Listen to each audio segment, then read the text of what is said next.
Katoa, my name is Angela Tui Samoa. Originally I am from Aotearoa, New Zealand, but I have chosen with my family to live, breathe, work and reside in Yugambeh or Yagara country in Logan, Queensland. I'm here, I'd like to pay respect and I'd like to thank Larakia this morning for your heartfelt welcome. I miss my country so much, and when coming here, seeing you embrace your traditions and your culture and share it with us, I am very humbled, and I thank you for sharing your country with us at this time. So I'm a paid community member on the Logan Together Backbone team. I'm not sure if, yep. So, voila. So, are we not starting where we started with Nellie? Whoa. Okay, so we're going in order of when initiatives were placed within community. And we have here Hands Up Mali. And they come from Mildura, which is in Victoria, so they cannot be with us today. As you can see, they started in 2015. Their population is 32,000 and some. We met online because all of a sudden everything had to be online. And we heard from other communities that our frustrations as community members within backbone teams, volunteers, place-based organisations, things were sounding very similar. So I am Logan Together, yeah, here I am, with many of our partners that are in the room here, but I stand here as a community member within a backbone team. And we have our lovely Amy and Hilton from southern Moreton Bay Islands, again in Queensland, and they're the Simbi listeners. You're right. Yeah, I got a sore tummy. It's not the food either, it was really good. So we're here, and I'd like to hand over next to Karen. Hi, my name's Karen. I'd like to pay my respects to the traditional owners of the land on which we're meeting, and thank you for the welcome that they gave to us. I also live in Logan and raised my family in Logan. So why did we come together? We came together in the COVID period, like Ange said, and we were struggling with where do we fit as community members in these initiatives, because the world of Zoom and Skype and Teams had taken over and everything was online, everything had gone into there. There was webinars everywhere. You could fill your whole day at that point in time in being in some community of practice or some thing that was going on. But what it was missing is that it wasn't actually a safe place for community.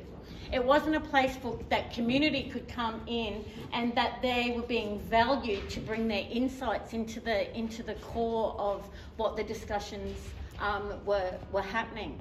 So what did that mean back in communities that we were actually linking and working with? So we reached out to Hands Up Melbourne and said, you fellas have been doing this a lot longer than us.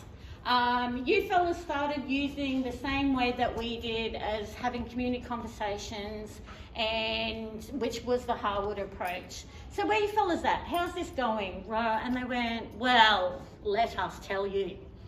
And then we kind of all just went, well, this is my story and this is what's happened for us. So we actually started to actually share a little bit of a narrative, but there was some really amazing stuff in that narrative as well, where community were feeling that there was like some small wins and some different opportunities and some amazing things that are happening in their community with local solutions, with local people that came along. But as we moved in and we kept talking and yarning, and so the big buzzwords that you fellas all know is community-led, place-based, do you know what I mean? Building capacity of community. And so we started going, so what does that mean? Where do we come together and do our learning? Where do we come together? Like, they're saying all of this, and there's funding agreements all over the shop that's got this stuff in it. So where do we create a space that's going to be peer support, you know, like for us? So we decided that we would do it because we didn't know where else to reach out to find it. So we continued meeting. So we've been meeting since October last year. And I'm now going to hand over to Amy, and she's going to tell you a little bit more about the journey. Hey everyone, I'm Amy from Macleay Island, so that's on Quandamooka country in Queensland. So we're across the water, a bit away from Logan, and Hilton's from there too. So some of you might have met me or seen me at Changefest in Mount Druitt, where myself and my colleague Christy talked about holding community conversations across the island. So we're currently held up to about 2,000 conversations with the residents who live across the islands, and our initiative is based on children 0 to 8 and their families that live there.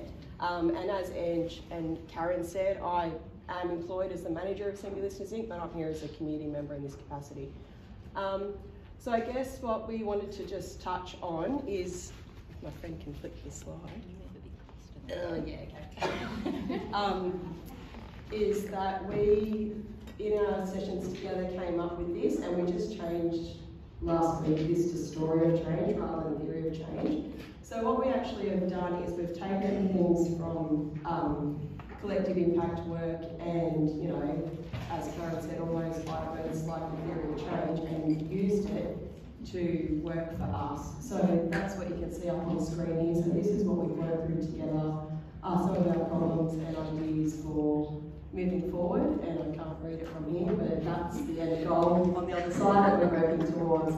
And I guess it stems from what we found is, even though we come from very different places across Australia, we all have a lot of very similar challenges, very similar, you know, solutions, and I can even hear it in everybody that's spoken today. It's like listening to yourself talk. The shifting the narrative stuff, the vulnerable community stuff, the passion for where you live, is why we came together, and as Karen said, so that we are there to support each other, because we can't find anything else like it. If it's out there, we'd love to know about it, but we don't know anything else like this yet. So, yeah, I guess that's us. Is that right? Yeah. Thanks, everybody. Oh, Hilton, did you do it next? We're doing parade. Oh, okay, no worries.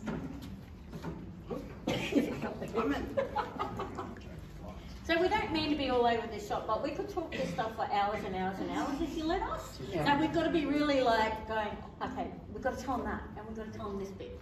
Like, say, from developing our story of change, we actually collectively decided, using, you know, everyday facilitation that we see in CI work, but we actually brought it back to what does that look like for storylines in our community? What does that look like for meaningfulness when we're actually out talking to community? So we actually developed our values, which was to build trust and supportive community relationships to participate in the initiative where community is at.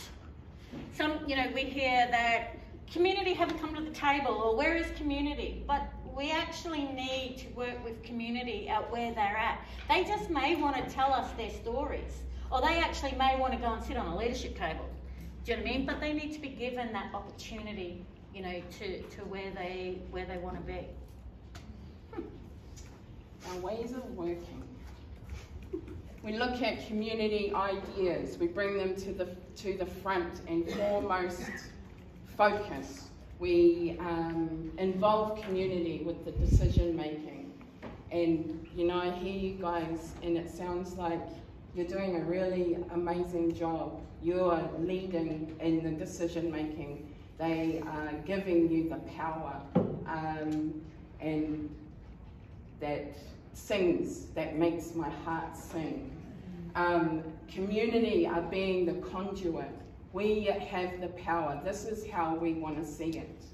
We are still, and we understand that this is a new way for everybody working, but to be fair, this is actually, we're going back to old ways of working, where community made the decisions for their own place and they were allowed to do these things. And so we need the funded, you know, the different communities, whether it's a service organisation or a government, they also are learning. And we're not here to, you know, badmouth anyone, but knowing that we're all partners on this journey, but we still feel as community members that we're just a little bit behind that partnership. And we want to bring that strength. We want to bring, you know, we have an agreement, and it says with the government that we're going to devolve decision making to community. What does that mean? What does it look like? We want to be this group. Our aim is for that to be the norm, and that we can come together. We can, you know, voice our frustrations, but then we can go back in and we can keep working, because we all know what it's like. So we're all living through that. And each of our communities have a different narrative. And the narrative that we want to flip is from a community that's in the deficit to a community in the can-do. Like, we can do this, and our communities can stand up. So our priorities for 2021 is around peer support and strategic learning. How do we learn from each other? How do we learn from the initiatives and then stages of where each of our initiatives are at, and what does that look like as we move forward? And some of it is just courage. Some of it is just bravery for some community members to feel, I've got this, I'm going to go and have a crack, and we can do it. And that communities are sharing their journeys. Do you know what I mean? Like, so through sharing someone else's journey, we learn. Today, we've been sharing, and we've learned and heard, you know, different elements. So that is our aspiration, you know, like as a group for this 12 months of the coming together. And it's a safe space to be raw and honest about those challenges, and yeah, to be able to support. So we want to create that safe space. Hilton. Sitting there pretending you're I tried to get away from it, apparently it's not going to happen. I'm the odd bird out here, as you can see, and I'm also an IT nerd, so I come from the other side of the stuff that all we touchy-feely community people hate is the data and the information. If we're going to be working with service providers, things that we absolutely have to do is we have to collect data. We have to make sure that that data we collect is valid. Then we've got to be able to utilise that data and present it back to the service providers so that they can see that we're coming from a base that is evidence-based, and it's the only way we're going to be able to work going forward. So if we keep basing things on the fact that we know our community, that's great. How do we know our community? What information do we have that we've been able to gain from that community? And how can we collate that and present that and summarise it back and sit fairly in a room with service providers who live, eat, breathe and sleep on data and present our perspective as a valid place to come from, because they really do expect that, and it's completely understandable. So we've worked on ourselves, myself and a good friend and mate of mine have worked on a Microsoft CRM solution, which sounds really expensive, except if you're a non-profit organisation, Microsoft gives it to you for free, which is awesome. And me being the nerdy side, I can help. One of the things we're looking at doing with the organisation is pulling everybody together, learning from what we can learn. Everybody around the country has got relatively similar stories, but they've got their own flavours in it. A lot of the base of that is probably the same. So what we've learned from what we can do with the solutions that are out there that are available at very, very reasonable prices, surprisingly, we want to be able to use for other people as well, so that we can all work in a similar way, and we can all learn from each other's data and learn how we can use that ourselves as well. So that'll do me. Out of here. So I'm Yolanda. Before I do my little bit, which is just the closing, so not much longer to go, I'd like to also pay my respect to the Larrakia people for welcoming us to their land. It's a beautiful place, and I feel privileged to be here. So just a little bit of a plug. I'm a new member to this group, based in Logan.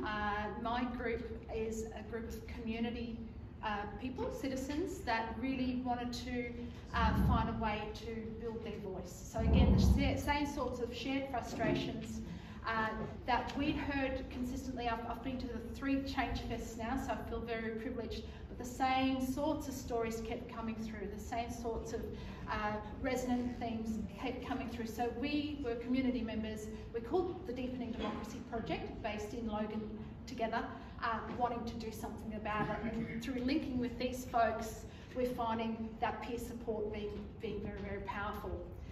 And I have 2 reasons for sharing that story. A, it's my story, but B, I wanted to get a show of hands of your experiences. Who's come across that frustration in their work or in their communities in terms of community voice not being heard? Very powerful. Who wants to do something about it? That is fabulous. That's wonderful. So my job then is to try and connect us. So this is an invitation to come and find us. Come and find us as we're in the Goita Centre or wherever you bump into us, and come and talk to us if you're interested in connecting or interested in just hearing more about our stories and our learnings, or even drop us an email. So thank you very much for your time today.